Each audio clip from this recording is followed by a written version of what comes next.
Perupetro es hoy día una entidad temerosa con funcionarios de nivel intermedio. Da pena cuando uno va ahora, señor presidente, y plantea un esquema legal absolutamente perfecto y encuentra una posición descabellada de parte de los abogados o ingenieros de Perupetro en muchos casos, que uno dice, oye, pero esto no es así. Y cuando le explica, esto es así, mira esto. O sea, lo miran a uno como si hubiera descubierto la pólvora. Y bastaba leer con detenimiento la norma legal para entender que era como uno le dice. Entonces, el temor, o sea, hay que empoderar a Perupetro. Perupetro tendría que tener algún tipo de protección del poder político, sujeto a la responsabilidad draconiana de su directorio y de sus funcionarios. Pero mientras Perupetro no sea una entidad empoderada, segura de sí misma, mucho de lo que hagamos legislativamente, señor presidente, me temo que va a ser eventualmente minimizado en la práctica. No distorsionar la consulta previa se está distorsionando no por el Congreso, no por el Ejecutivo, por el Poder Judicial, como ya lo mencioné al inicio. Esto es tremendo, la consulta previa no es mandatoria para el Estado. El Estado puede ir donde mí, jefe de la tribu Achuar, y yo decirle, tengo estos problemas. Ok, los tomo en cuenta, los soluciono. Pero yo no puedo decirte, no entre acá y tú no tienes que hacerme caso. Tu Estado. Porque es así la consulta previa. Desde que uno lee el convenio de la 169 de la OIT, es así. Aquí se está distorsionando por intereses políticos de ONGs anti-extractivistas, ONGs de izquierda, que está bien que tengan su ideología, pero que están penetrando y están realmente complicando muchísimo la actividad minera y la actividad petrolera, perjudicando a aquellos a quienes de ellos dicen defender. Cajamarca, la economía de Cajamarca está en los suelos por el tema de Yanacocha. Nadie dice que no le exijan a Yanacocha los cuidados más grandes, y que sea multada, por supuesto, pero la consulta previa es un instrumento que está siendo usado políticamente, eso tiene que terminar. La negociación directa de contratos. Durante mucho tiempo, la ley normaba que Perupetro podía hacer concurso o podía hacer negociación directa. Por decisión del propio directorio de Perupetro, quitaron la negociación directa en el segundo gobierno del presidente García. En ese momento el precio estaba alto, había un cierto sentido, porque yo haciendo concursar podía como Estado sacar mejores regalías. Pero hoy eso no tiene sentido. Ya el propio directorio lo ha cambiado y los últimos contratos con Anadarko han sido negociados directamente. ¿Cuándo negocio directamente? Cuando nadie más se presenta por un lote. Vienen dos compañías, Shell y ExxonMobil, ojalá, para negociar con este concurso. Pero si es una y no hay nadie más que se interese por el lote, negocio es la mejor realidad. Eso está en la norma actual, recién se ha vuelto a hacer, pero es nuevamente un ejemplo de cómo la timidez y el temor de los funcionarios públicos, en este caso el directorio de Perupetro, es capaz de crear esas cosas. Termino muy pronto con dos filminas más. En las consideraciones finales, hay que reducir la interferencia política. Y por interferencia política no me refiero a esto que estamos haciendo acá, no me refiero al legítimo accionar del Congreso de la República o del Ejecutivo en cumplir sus funciones. Camisea fue demorada 16 años, señor presidente. Ya nadie se acuerda de eso. Y fue demorada por la izquierda. Hoy tendríamos 16 años adelante. Hoy el Perú estaría gasificado como va a estar dentro de 16 años. ¿Y fue por qué? Porque había un alcalde en Cusco que quería que el gas llegue ahí. Hoy han transcurrido 13 años de que el gas llegó a Lima. El gas todavía no ha llegado a Cusco. Y no ha llegado a Cusco porque no hay economía que lleve el gas a Cusco. No existe industria. Si vamos a llevarlo, tenemos que llevarlo con otra tecnología. Vía distribución, que ahora se podría hacer, si algún día se hace el gasoducto al sur, o si se lleva en tecnología de LNG, podríamos, pero hoy no se puede. En Piura tenemos un proyecto de distribución que está demorado hace 4 años por interferencia política. Y tengo que decir que yo soy abogado de ese proyecto para efectos de transparencia absoluta. Se cumplieron con todas las normas del proyecto de distribución y hoy hay congresistas que se oponen a eso. ¿Y a quién defienden? Se lo digo muy claramente, los intereses de empresas productoras privadas. Y la población, bien, gracias. Hoy día tiene gas Chimbote, Trujillo, Chiclayo, Huaraz, Pacasmayo y Cajamarca, que no tienen una molécula de gas abajo. Piura no tiene gas, teniendo gas abajo. Tumbes va a tener pronto, pero solamente para darle el 90% de ese gas a una sola industria. No, entonces la interferencia política es muy seria. Hay que crear incentivos para la toma de decisiones. Hoy día lo que se le mide a Perupetro es cuántas regalías le estás produciendo al Estado.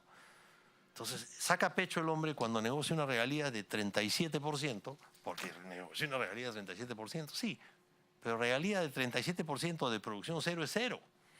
Mucho mejor sería una regalía de 20 sobre 100 millones de barriles. Entonces, las regalías que en el papel son buenas, cuando no generan una actividad exploratoria porque los precios hacen antieconómico el proyecto, no sirve para nada. Sirve en el papel, no sirve para poder hacer que el Estado... ¿Cuándo va a ganar el Estado más? Cuando haya más exploración, más inversión. Las metas, los indicadores que deberían pedírsele a Perupetro son cuánto has logrado de inversión en exploración este año. ¿Cuántos contratos de riesgo has firmado? Y de paso, oye, dime cuánto me está dando de regalía al Estado.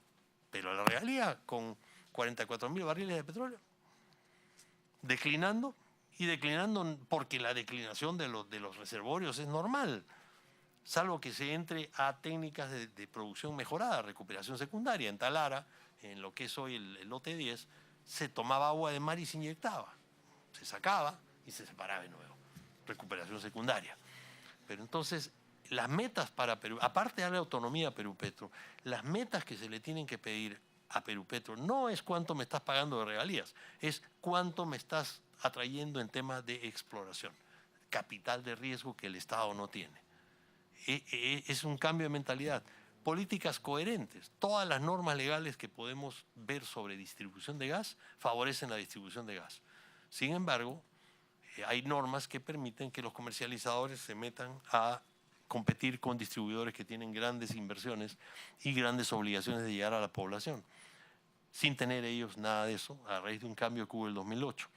Y se protege a los productores que quieren conservar su chacra, discúlpenme la expresión, frente a la masificación del gas como está ocurriendo en Piura. No hay políticas coherentes. Mucho de esto parte del Ejecutivo, parte de la aplicación de las normas.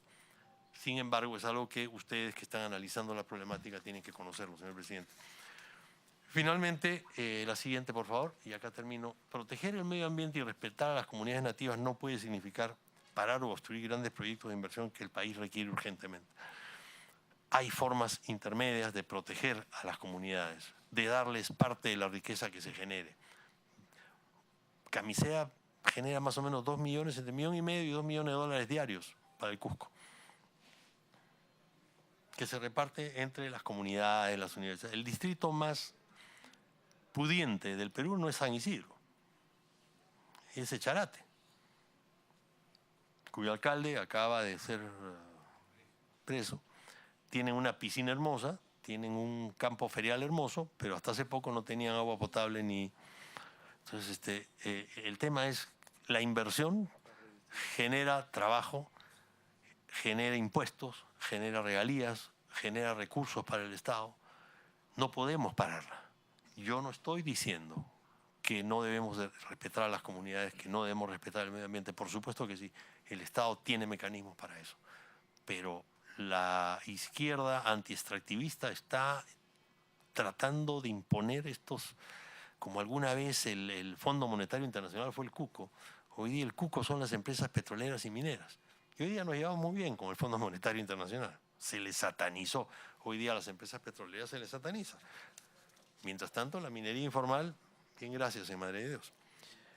Hay que adaptar los reglamentos a nuestra realidad y a las realidades técnicas. Los reguladores no pueden vivir en islas. No puede haber un ministro del ambiente que haga del Perú líder mundial en medio ambiente, pero que se olvide que todavía somos un país subdesarrollado, que tenemos que explotar recursos naturales en beneficio de todos. Hay que armonizar ambas cosas. Y lo más lamentable de todo, señor presidente, es que hoy se cumple con la ley, pero los proyectos no salen.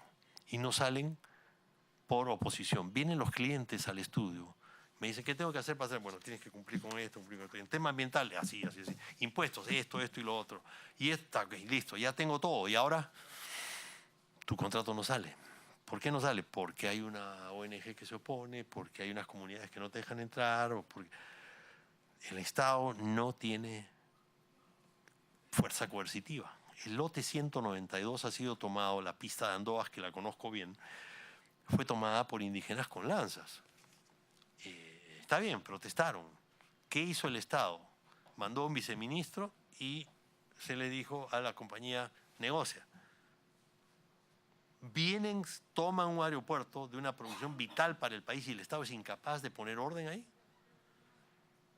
Lo que pasa es que es muy difícil cuando si yo voy y pongo orden, hiero a 2 indígenas que se ponen violentos o atacan a los policías o los masacran como ocurrió en Bagua, y yo tengo que matar a 1 o 2, cosa que es evidentemente lamentable, mi costo político es muy alto y en el costo político está el problema. No hay una capacidad del Estado de poner orden. Las operaciones de protección del ducto de Camisea tienen que ser financiadas por la empresa, porque no hay recursos para poner. Entonces, el tema tiene mucho que ver, señor presidente, con cómo se aplican las normas, aparte de tener normas buenas como las que ustedes están en estos momentos trabajando, ¿no? Con eso termino. Muchas gracias. Muy bien, muy interesante, señor Pérez Taima, su exposición. Realmente vale la pena volver a ver, todo lo estamos grabando, y nos va a servir, por supuesto, para el análisis y las conclusiones finales. Me informan que ya está aquí presente en el edificio el presidente de Petroperú también, entiendo, ¿sí? Ha adelantado su venida. Entonces, dentro de las posibilidades vamos a abreviar las intervenciones para poder efectuar alguna consulta, algún comentario a lo expuesto por el señor Pérez Taima.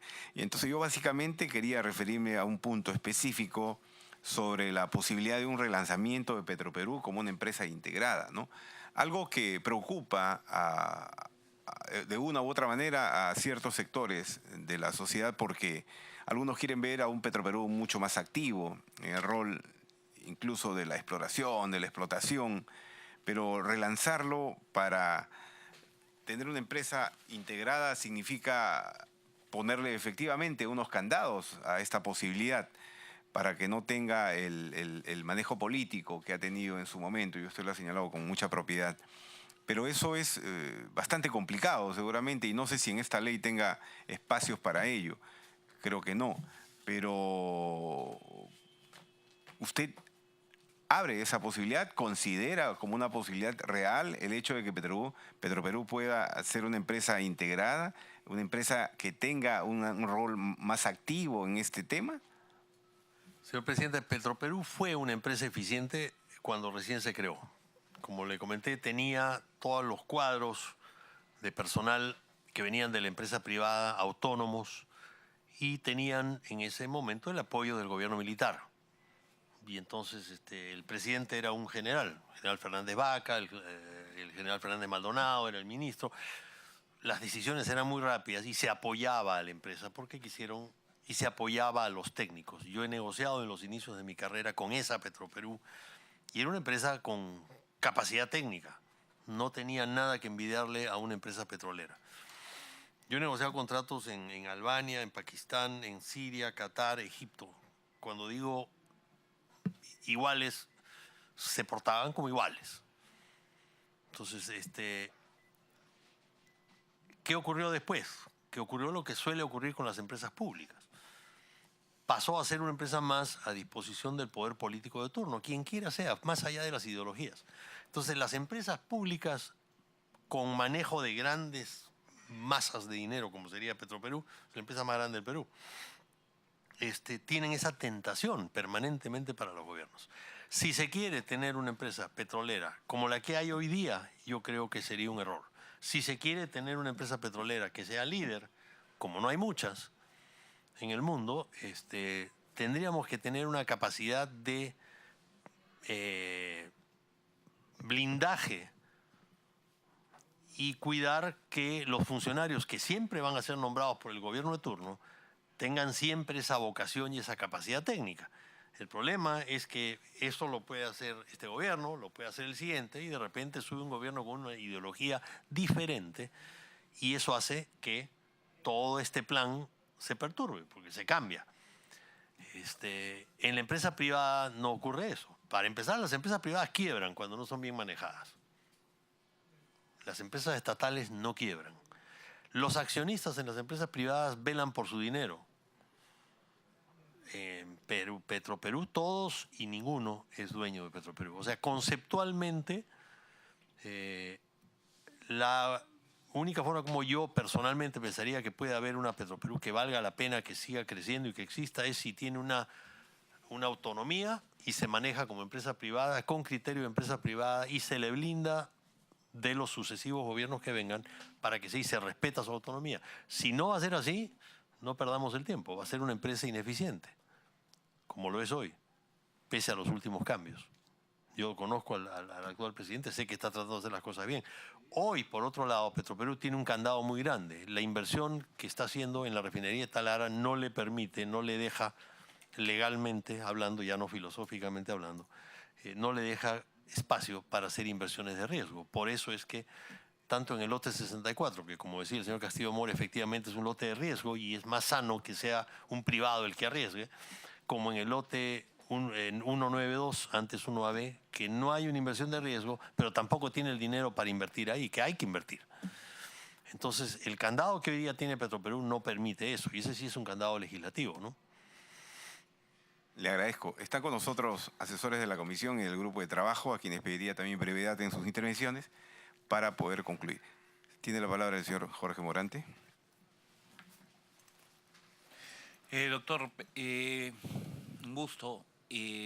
Justo hablamos con usted para venir a este evento.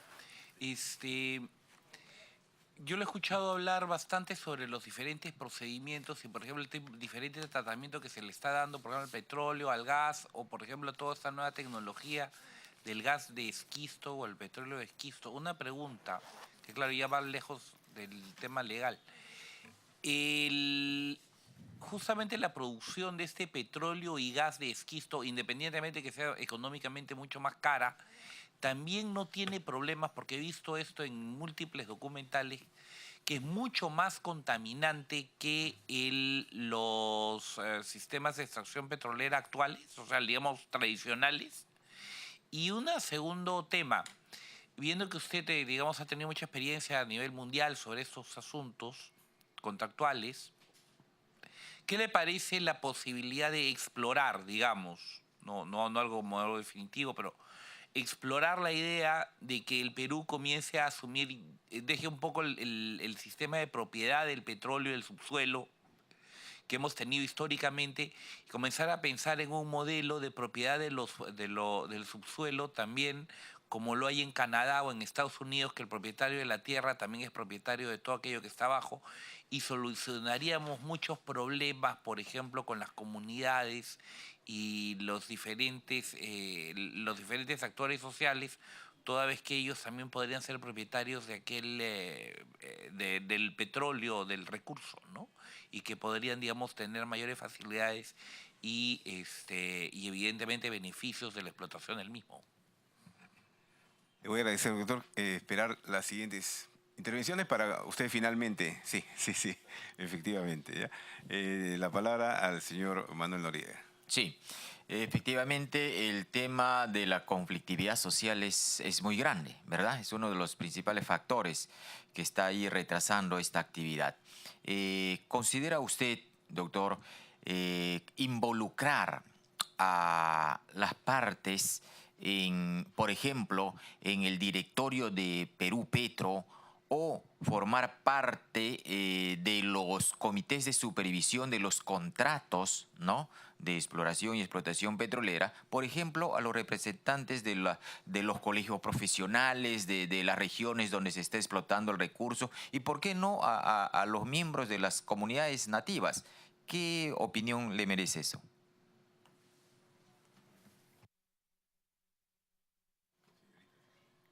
Buenos días. Bueno, solo por mi parte saludarlo y nada, conforme con su exposición. Doctor Morante, Efectivamente, el esquisto ha sido acusado, incluso en Estados Unidos, desde mayor contaminación hasta generar sismos, porque efectivamente rompe la roca y destruye. No se ha llegado a probar que yo sepa. Yo, algunas personas cuando hablo, por mis años de estar rodeado de ingenieros petroleros y geólogos, por ósmosis me he contagiado un poco y creen que soy ingeniero, que soy geólogo, ni uno ni otro, soy abogado. Entonces no conozco el detalle. El hecho es que en Estados Unidos estos reclamos no han llegado a nada y han sido, digamos, ignorados en líneas generales, lo que me hace pensar, y subrayo, me hace pensar, no tengo evidencia, de que esto no es cierto. En Estados Unidos la opinión pública es muy poderosa. Si efectivamente se estuvieran ocurriendo las cosas de las que se acusó a la industria del esquisto, como generar sismos y contaminar, ya se hubiera sabido algo. Sin embargo, sí es cierto que en la perforación para llegar a esos reservorios se usan productos químicos diferentes a los que se usan en la perforación convencional.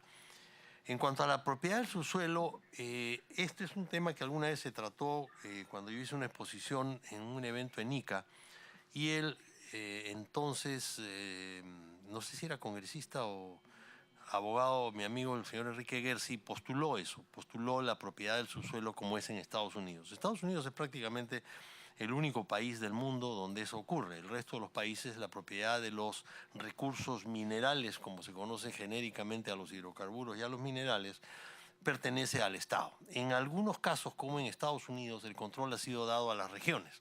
En Canadá y en Argentina también. En Argentina uno negocia los contratos con las regiones. Hacer de esto, en teoría, creo que suena bien. Suena bien si uno lo analiza superficialmente, me parece que suena bien. Pero pongámonos en este momento el caso de Camisea. Los dueños de Camisea hoy día serían los señores de Echarate. Serían probablemente los hombres más ricos del Perú. Porque yo no creo, no sé, si a la familia Brescia o a la familia Romero, que son la familia Benavides, reciban $2 millones diarios. Pero recibir $2 millones diarios sin haber hecho ningún esfuerzo, solamente porque tengo la suerte de que hay abajo, bueno, perfecto por mí.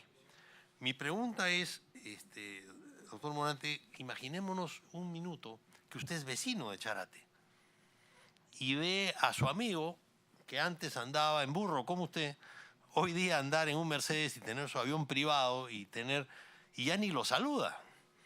Hoy las regalías se reparten en el Cusco y van a las universidades, a las comunidades, ciertamente de manera bastante preferencial a Echarate.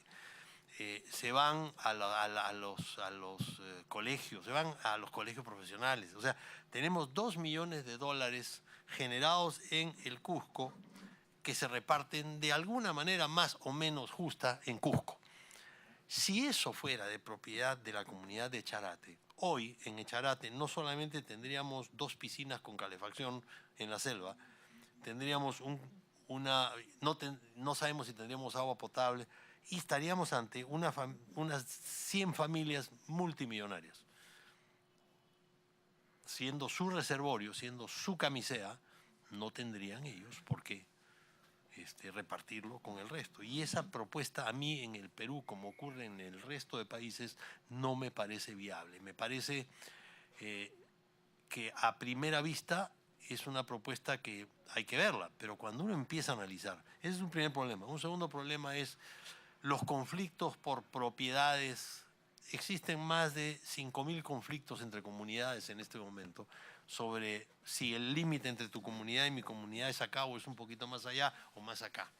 El día que uno ponga $2 millones diarios a un lado del límite, vamos a ver una guerra. Si hoy hay regiones que se pelean por agua, Arequipa y creo que Puno o Cusco se pelean por aguas que discurren, se pelean por cánones. El día que usted ponga una riqueza multimillonaria y su vecino sea el hombre más rico del Perú y usted siga siendo tan pobre como fue tradicionalmente su familia desde que llegaron los españoles, estamos en problemas. Es una fuente seria de problemas. Hoy, con un sistema más o menos justo, el dinero llega a una comunidad. Ahora, yo como arequipeño podría decir, oye, ¿por qué Cusco? La división política es una división absolutamente arbitraria de alguien que diseñó el país hace muchos años. Yo soy tan peruano como los cusqueños, yo debería también tener el canon. Ya lo han dicho por los sitios por donde pasan el ducto. O sea, el sistema no es perfecto, pero hay gente en Ayacucho que pide canon por el transporte, ya no es por recursos naturales, porque pasa el ducto por mi sitio. Quiero compartir. Ya todos, alcanza para todos. Si eso fuera solo de Charate, yo creo que habría una guerra mundial muy pronto. Sería para mí un desastre, y así se lo comenté a mi amigo el doctor Gersi en su oportunidad. Integrar representantes de comunidades sería caótico. No hay forma, porque yo sería muy democrático, pero explicarle a un representante de una comunidad por qué hay que bajar la regalía, porque el corte de agua en el lote 192 es 97%, cosa que los técnicos de Perupetro, con todo su temor, hoy día entienden perfectamente. Y nosotros, los privados, lo entendemos.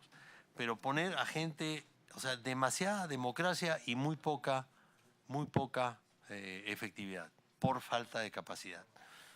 Un tema más, en Echarate recibe mucha plata, como le digo, y no tiene agua potable, o no tenía hasta hace poco. Entonces, volviendo a la pregunta del doctor Morante, la capacidad de inversión que vemos también en las regiones es muy mala. Entonces, darle tanta plata a alguien, a algo tan chiquito como una provincia, sería complicado. Pero volviendo al tema de... Los colegios profesionales tienen mayor capacidad.